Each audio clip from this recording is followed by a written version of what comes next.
Why do some walk this earth like mortals, fragile, frightened, desperate for acceptance, while a rare few move as if sculpted from shadow and stone, as if the universe itself bends to their quiet will? This is not a question of luck, talent, or even raw intelligence. It is a matter of something far darker, far deeper.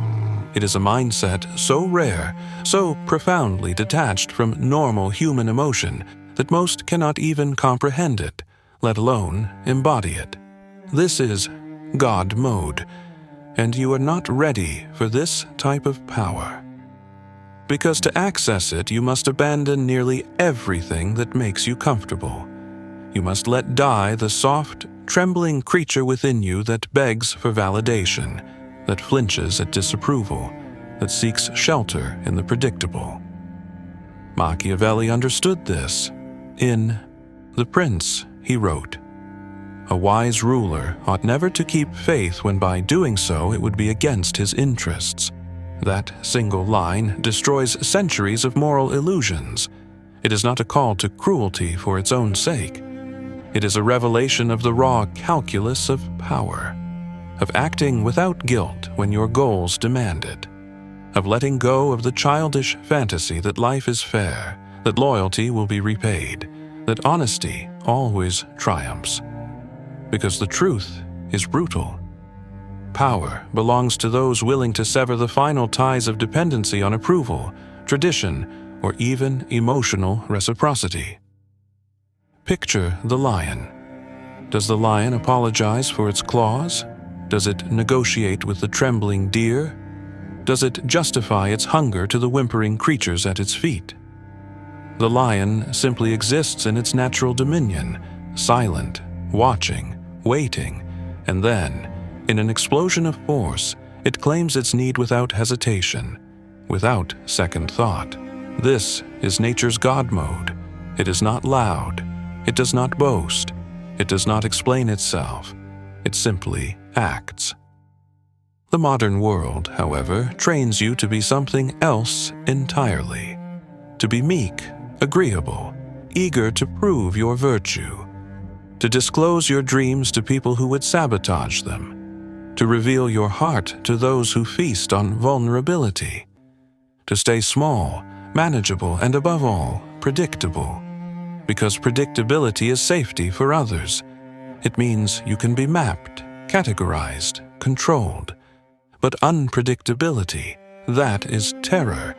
It is the mountain that cannot be moved, the storm that cannot be harnessed, the lion that may or may not strike, but you'll never know until it's too late.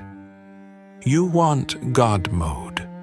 Then you must cultivate a heart of silent granite, a mind that does not leap to defend itself against every petty insult, a will that is invisible until it crashes down like an avalanche. You must become like the mountain, tall, unshakable, rooted in depths no one can see. The winds howl, the storms batter its flanks, but the mountain simply remains. Machiavelli offered one of the darkest, most liberating truths of power. Men judge generally more by the eye than by the hand. Everyone sees what you appear to be. Few really know what you are. This is your greatest strategic gift. To cultivate appearances that serve you while hiding depths that could drown entire empires. To let them underestimate you, misread you, even mock you, while you continue to grow in silence, in secrecy, in total indifference to their shallow opinions. Because by the time they glimpse your true scope, it is already too late. The trap has been sprung, their guard was down, their defenses neglected, their smug certainty shattered under the weight of your concealed preparations. You want to be feared, respected, untouchable. Then learn to reveal nothing until the exact moment revelation becomes your final, crushing advantage. Most people scatter their secrets like breadcrumbs, hoping someone will care enough to follow. The one in God mode hoards mysteries like treasures. Each piece of concealed information a blade held in reserve. Each quiet plan a dagger aimed precisely at the soft spots of those who thought they knew your shape. Now let us speak of emotions, your greatest liability. The ordinary live enslaved by feeling. They rage at small slights. They plead when threatened. They break under loneliness, under guilt, under shame. They cry out to be seen, understood, forgiven. None of this belongs in the realm of absolute power. God mode demands an icy detachment. It does not mean you feel nothing. It means you feel strategically. You experience anger, but do not act on it until the timing serves you. You taste fear, but instead of recoiling, you analyze it, trace it back to its origin, decide if it matters, then either eliminate it or store it as data for future advantage. You become a scientist of your own instincts. You do not obey them. You command them. The lion does not roar because it is angry. It roars because it is time. This is the threshold most cannot cross. They want the mask of the lion without the solitude of the hunt. They want the image of the mountain without enduring the storms alone. They desire God mode because it sounds glorious, but recoil when they realize it demands standing beyond the reach of common comfort. It means silence when you'd rather boast. It means patience when your blood screams for action. It means smiling at those you will one day destroy, so that they never see it coming. Machiavelli said, "It is better to be feared than loved, if you cannot be both."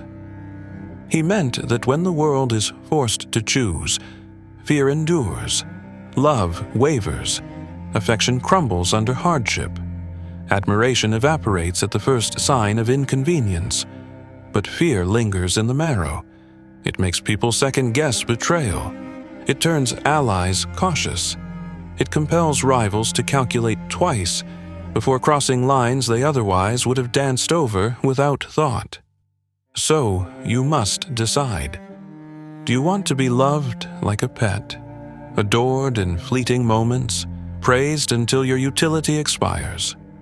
Or do you want to be respected like the lion, kept at a distance, spoken of in hushed tones, never fully challenged because the consequences would be catastrophic? God mode is not for those who crave applause. It is for those who crave results. It is for those who look down from the mountain peaks, unconcerned with the squabbles in the valleys below. Now, listen carefully. The true sovereign does not seek to crush everyone beneath them. They do not rage through life, destroying all who stand in their way. That is chaos, not power. True power is selective. It is a scalpel, not a hammer, a cold smile, not a savage snarl. It picks its moments with surgical precision. This is why unpredictability is your shield and your sword. A lion that attacks constantly soon grows exhausted, and soon even the prey learns its rhythms. But the lion that waits, that watches, that prowls without pattern, this lion cannot be mapped. Its silence is attention that snaps minds before it ever snaps necks. Likewise, you must cultivate patterns that cannot be decoded. Say little. Reveal little. Act rarely, but when you act, do so with such decisiveness that your very reputation becomes an extension of your arsenal. Most will never reach this level. They will remain ensnared in petty ego, lashing out at insults that mean nothing, chasing acceptance that offers nothing, playing predictable games on a narrow, crowded stage. But you will be above it, silent, still vast as the mountain. And when you move, it will be like the lion's pounce, silent until the last heartbeat, lethal in its certainty. This is why I say, you are not ready for this type of power. Because it requires killing who you are now, the timid negotiator, the constant explainer, the soft soul hoping the world will be kind. It will not be kind. So become something the world cannot dare to mistreat.